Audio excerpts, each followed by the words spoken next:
Hey y'all, thank you for joining me on a video.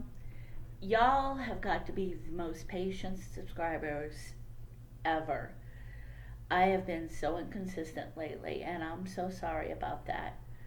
Lately, just to have the mental energy to get through my day has taken way more mental energy than I expected. So, doing anything else like doing these videos has been pretty much impossible. But I wanted to hop on today because a memory came up that was so far in the back of my mind I had forgotten about it. Well, kind of, sort of forgot.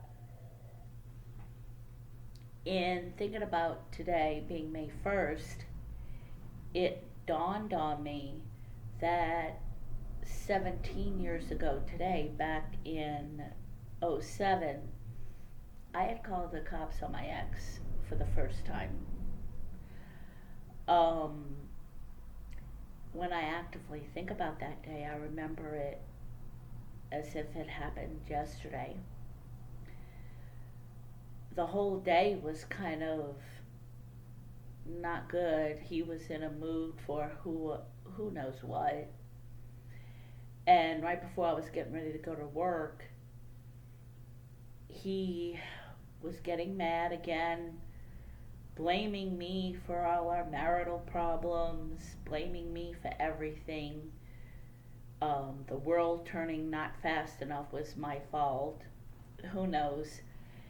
And he made a reference about income. I don't remember exactly what. And at this point, I was tired of his baloney. And I said, yeah, and I'm the one who makes more money. Because even though he and I were making the same hourly rate, no, at that point, I was making more money because I was a shift manager. Well, his pride took a hit. He got mad and he hit me on my head so hard that my ears rang for a good 30 to 60 seconds. And actually gave me a mild panic attack because I had never experienced that before in my life. And then there were some other things that transpired that made me realize I needed to call the police. So when I got to work, when he brought me to work, I was even more determined to call the police because from our place to work, we almost got into 3 different wrecks. And our youngest at the time was only 5. And I was scared to pieces at the thought of him driving home with our 5-year-old in the back seat, and he was still that angry. So a series of events has transpired. I called the cops, got him arrested because he did leave bruises on me, and then I filed for a protection order. Then he was released 2 weeks later pending trial. He was able to sign himself out, and I made the mistake of wanting to confront him because I wanted to know what he had to say for himself, like he would tell me the truth. So that Sunday night, I knew he was going to Sunday evening service at the church we were both attending at the time. And I know, hypocritical, but that's a whole other story in and of itself. That would probably be 3 or 4 videos. Anyway, so I had a dear friend watch my 2 younger kids. My older one was 18. And I went to go confront him. I sat in the back of church the whole time he was there. He didn't see me. because I wanted to see how he truly worshiped. And he put on a darn good show for not seeing me, because I know he didn't see me because of where I was compared to him. And um, he, so after church, I made myself known to him, and I motioned him to a room off the side. And the moment we walked into the room and I closed the door, he got down on his knees and started begging my forgiveness. Yeah, I fell for it. Deep down, I knew it was just telling me whatever he could tell me to get out of the trouble he was in. But I wanted to believe him. I felt like if our marriage failed, it was my fault, even partially, and that I was a failure.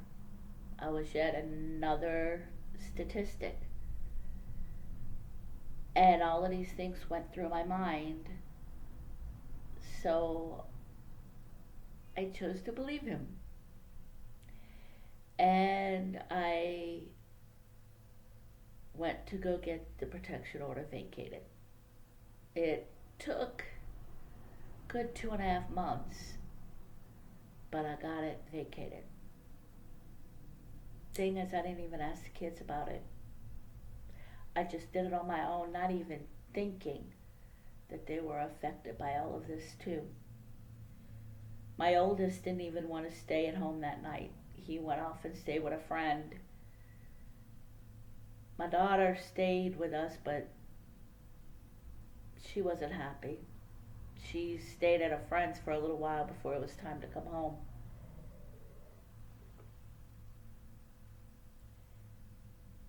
And I remember their faces, and it haunts me like it hasn't before. I guess because I've healed enough to where I can handle that. That I have often said that is my biggest regret, that I didn't stay gone back in 07. And I've not felt that regret as much as I have today. And I think part of it is because of the knowledge that I have now of what domestic violence does to the kids and what it did to my kids in addition to what it did to me and how they manipulate. I can say with a huge amount of certainty that had I had the knowledge back then that I have now, in all likelihood I would have stayed gone. Because what enabled me to stay gone this time was in big part knowledge of how abusers in general, much less narcissists, act and what their mindset is. Y'all, I have delved into narcissism, learning about narcissism. Started off totally by accident, because I've called him a narcissist before without truly knowing what a narcissist is.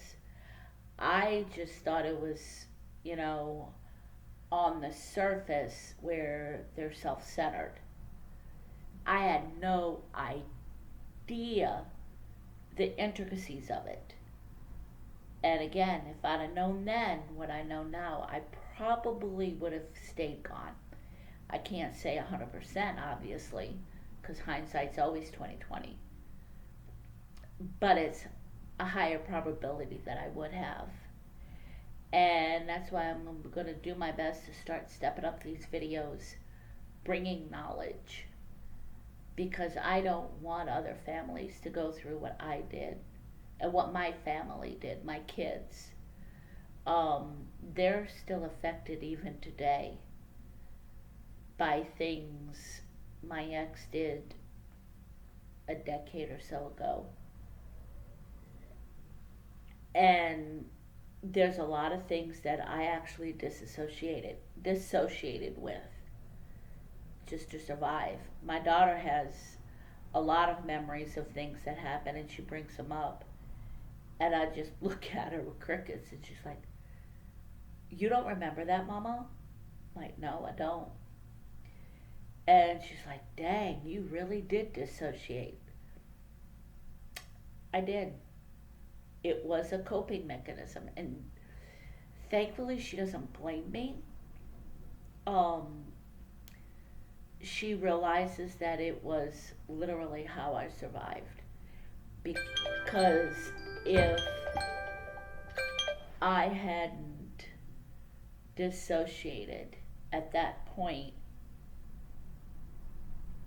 I don't know that I would have survived. I would have literally snapped. Because towards the end, I was getting close to not being myself. I was somebody totally different because I was pushing back. I was tired of his baloney, to put it nicely, and I was starting to push back. And of course, that got him meaner because he realized he was losing control.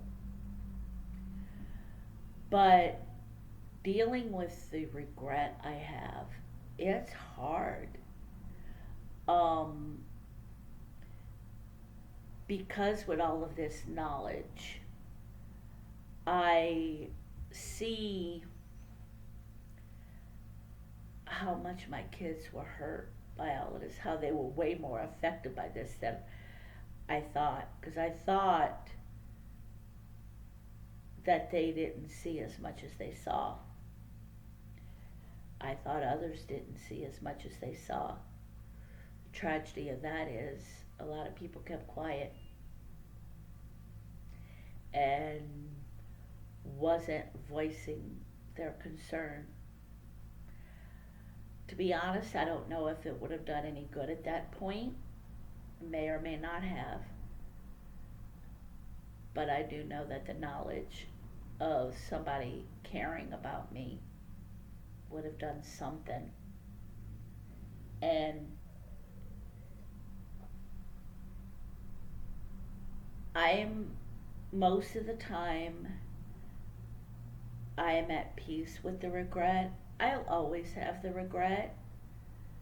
You know, hindsight, true, is always 2020. And I am most of the time at peace with the fact that I can't go back in time. And there are days that I wish I could. Today's one of them. I wish so bad I could go back in time to the day that I decided I was going to vacate the protection order. No, I would have gone back in time to the day I confronted him. And I wouldn't have confronted him.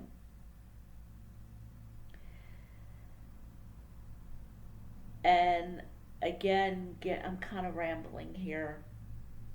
But getting back to what I was saying,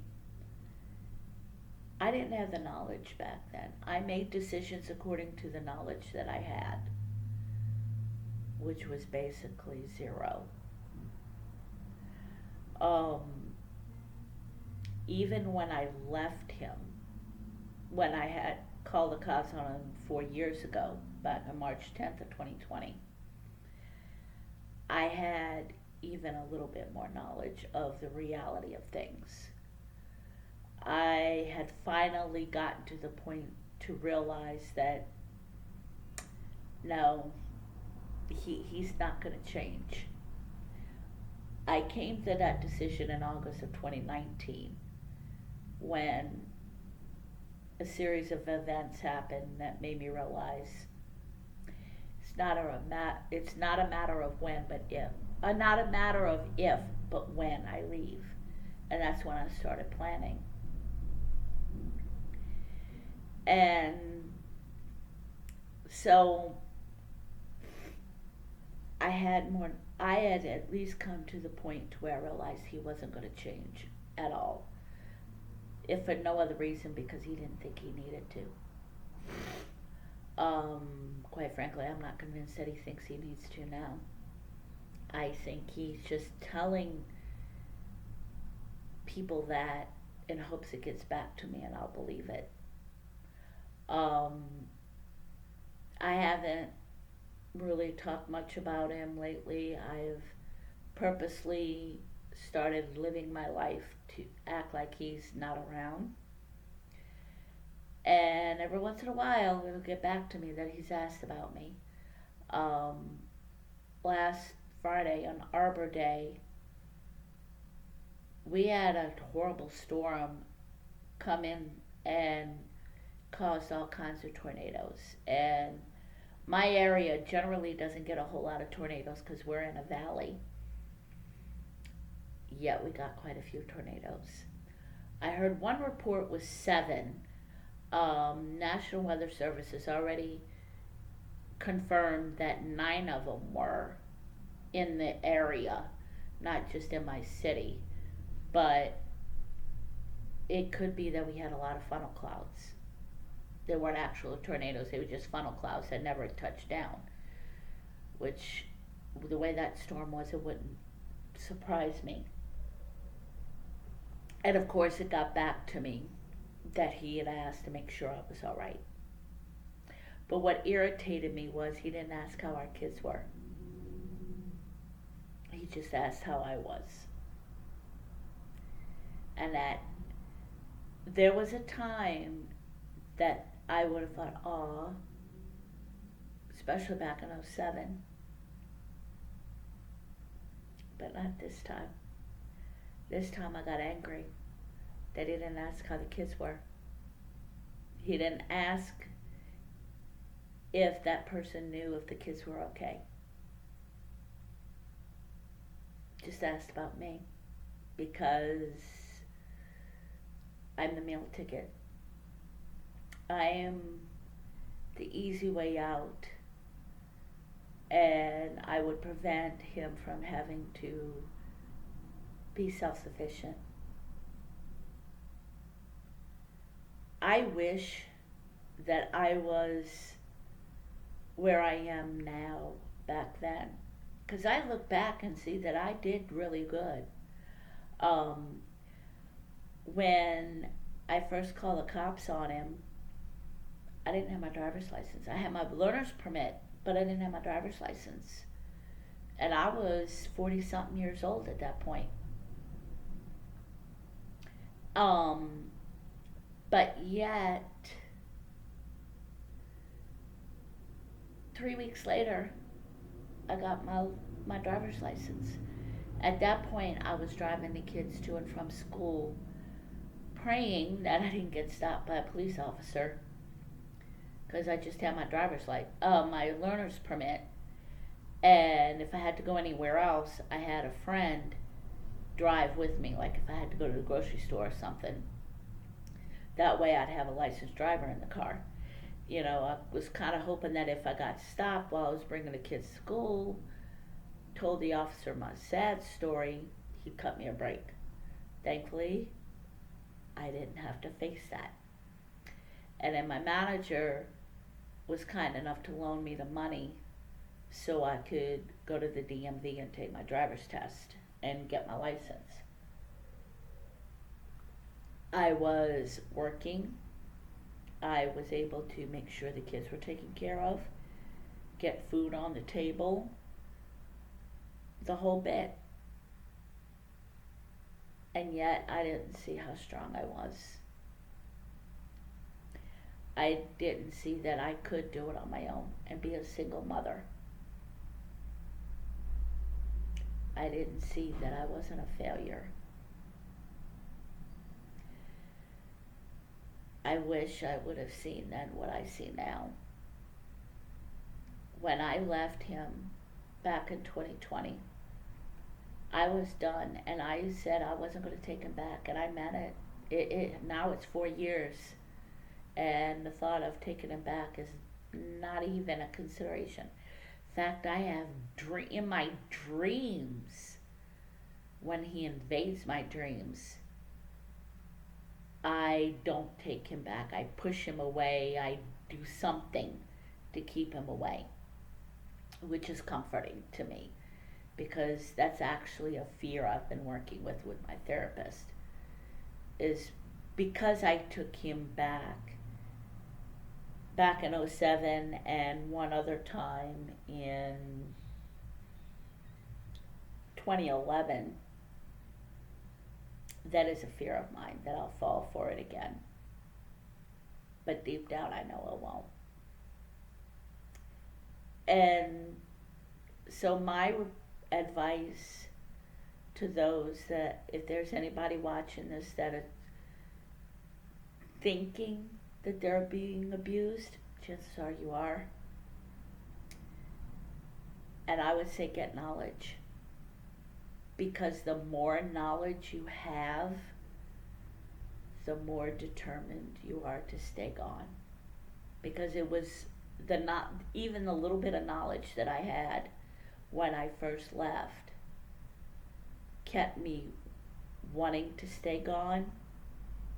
Then when I stumbled upon information that got me to stumble on more information, because you look up one thing and then the algorithm, the more knowledge I had, the more determined I was to stay gone. Even if it meant living on the streets. I knew that I was better living on the streets than living with him. So get knowledge, inform yourself, educate yourself, because you can do it. If I, after 32 years of marriage, with just a high school education, can get where I am now, anybody can. You guys have a good day, and hopefully see you soon. Bye.